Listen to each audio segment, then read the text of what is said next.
ser breve por definición, porque esto es una iniciativa que recién inicia, concebida, por lo menos desde nuestra óptica, como un servicio justamente al programa de mecanismos locales y a este trabajo que están haciendo el Fondo Mexicano y la CONAFOR, y que realmente impresiona, ¿no? Para un observador externo, esto es impresionante, ¿no?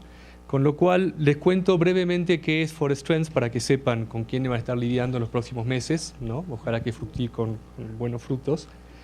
Forest Trends es una organización, es una familia de iniciativas y organizaciones que tiene más o menos 20 años de existencia y que desde el inicio se ha dedicado a estar plantado en esa frontera entre ecología y economía, ¿no? Pero esa frontera concreta, donde se buscan los mecanismos financieros concretos que generan este reconocimiento por parte de la economía de las funciones ecológicas, ¿no? De manera muy tangible, a veces muy orientados hacia mercados propiamente dichos, por ejemplo los mercados del carbono, otras veces a otro tipo de procesos e iniciativas como podrían ser compensaciones por biodiversidad, ¿no? La actividad del Grupo Catumba, de Forest Trends y toda la familia de organizaciones que la componen es de varios tipos. Una de ellas tiene que ver con justamente lo que vamos a empezar a hacer mañana, de alguna manera, que son clínicas, que son espacios más o menos intensivos de capacitación y de acompañamiento técnico a quienes ya están en marcha con alguno de este tipo de proyectos, ¿no? Ustedes mismos los han señalado varias las dificultades que van encontrando y justamente el propósito es volcar herramientas técnicas y conocimientos técnicos para resolver esas cuestiones y ayudar y apuntalar el fortalecimiento. Pero el grupo hace un montón de otras cosas, como por ejemplo informes sobre los estados de los mercados en distintos tipos de servicios ambientales o de los pagos por servicios hidrológicos. Desde el 2008 el grupo viene publicando informes sobre el estado del mercado del carbono, por ejemplo, y ha creado una página web que se llama Ecosystem Marketplace, que es un portal donde ustedes encuentran de una manera bastante actualizada qué está ocurriendo en este mundo, este universo de los pagos por servicios ambientales a escala mundial. El grupo trabaja a escala mundial, tenemos actividades en América Latina, en África, en el Asia, en los Estados Unidos, virtualmente en Oceanía, en virtualmente todos los países del mundo. Desarrollamos también procesos de incubación de proyectos, es decir, ya no la clínica donde se viene a resolver un problema, sino un acompañamiento de más largo plazo a alguna iniciativa que muestra ser especialmente prometedora, pero que tiene problemas, por ejemplo, de cuellos de botella en el financiamiento y necesita buscar inversores. Hoy hablaba con Luis Gámez de Costa Rica y en algún momento de la historia, yo no lo sabía, se apoyó, por ejemplo, el trabajo de él en Costa Rica de una manera así intensa y buscando ver cómo se podía apuntalar un proceso que claramente mostraba un enorme potencial. Desarrollamos herramientas metodológicas también para evaluación de prefactibilidad, por ejemplo, de proyectos RED o para estándares de compensaciones por pérdida de biodiversidad. En fin, es un abanico bastante amplio de actividades de corte más bien técnico que luego son complementadas a través de diálogos políticos y iniciativas de un poco más alto nivel para la difusión de este tipo de conceptos, de herramientas y de experiencias, ¿no? De hecho, estamos embarcados en un trabajo con los gobiernos de México, Ecuador y Costa Rica, precisamente en posicionar las lecciones que el trabajo de todos ustedes está arrojando para lo que se perfila en el horizonte como otro sistema, otro mecanismo, otra iniciativa, que son la reducción de emisiones de carbono por degradación de bosques, por ejemplo, ¿no? Entonces, de toda esta vivencia que ustedes, todo este conocimiento que ustedes representan, hay lecciones que aprender para contar al mundo cuáles son algunos de los desafíos a enfrentar y cómo se los puede enfrentar satisfactoriamente. Ahora, esa experiencia confluye con todo el trabajo que está haciendo el Fondo Mexicano, la CONAFOR, de apuntalamiento y acompañamiento de pagos por servicios ambientales, ¿sí?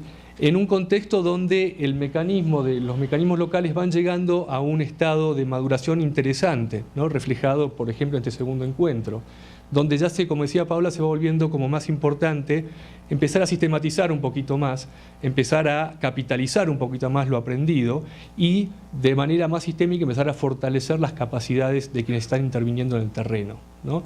Y un poco apuntamos a eso, pero también están llegando a un punto donde México está a la vanguardia de este tipo de conceptualización y de práctica, ¿no? Junto con un puñado de países, y en consecuencia tiene algo que contarle al mundo. Y entonces parte de la capitalización que queremos hacer tiene que ver con salir a contar hacia otros países del mundo, bueno, vean, aquí hay una experiencia de la cual aprender. Podrá no ser la mejor, estamos hablando de un mecanismo nuevo, pero ciertamente hay mucho para aprender, para mejorar esto en México y en otros países del mundo. Y en tercer lugar, esto fue dicho por la mañana, el año que viene hay elecciones, ¿verdad? Entonces es importante en este plan de capitalización dejar un legado porque, como decían, esto tiene un blindaje de alguna manera muy importante. Todo indica que van a seguir para adelante estos programas y estos procesos, entonces es importante tratar de dotar a cualquier cambio que pueda haber desde el punto de vista de la gestión de un piso más alto del que encontró la actual gestión cuando inició su trabajo. Entonces, concretamente, las líneas de trabajo que vamos a desarrollar son 4 líneas más o menos, ¿no?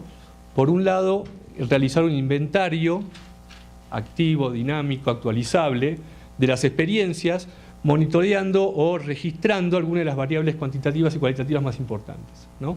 Eso tiene que ver con el cuestionario que ya recibieron varios de ustedes, que los invito a que sigamos interactuando para recibir la totalidad de ellos, pero busca establecer una especie de capital existente en esta materia en la experiencia mexicana de mecanismos locales, por un lado. Por el otro lado, buscar apuntalar capacidades locales a través de capacitación y herramientas técnicas, ¿no? Vía clínicas. Tenemos previstas hasta 3, pueden ser más. Idealmente, podríamos dejar instalado algún mecanismo a través del cual los distintos proyectos podrían saber cómo acceder a expertise técnico para temas puntuales de dificultad que encuentren en su ejecución e implementación. En tercer lugar, queremos también acompañar, digamos, la llegada de los estamentos políticos, ¿no? Los legisladores de los que se hablaba por la mañana. También, tomando las lecciones y la expertise de la que se está ganando en el trabajo de campo, tratar de elaborar alguna forma de comunicación que llegue a estos estamentos políticos con un mensaje positivo en el sentido de esto es lo avanzado, de esto se trata y esto se requeriría para seguir avanzando con pie más firme, ¿no? Y lo mismo para otros países del mundo. Y finalmente, lo que también está la intención de buscar a lo largo del tiempo es facilitar la interacción entre inversores y algunas fuentes de financiamiento y los proyectos mismos. Eso es una apuesta más ambiciosa, ¿no?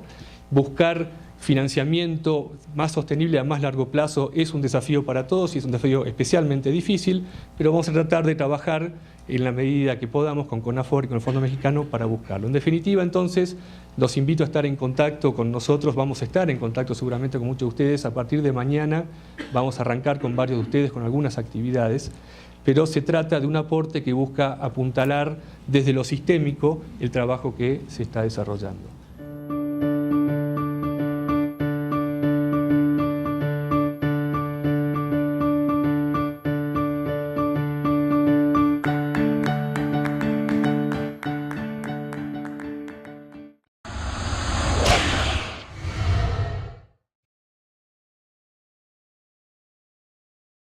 Vivir mejor.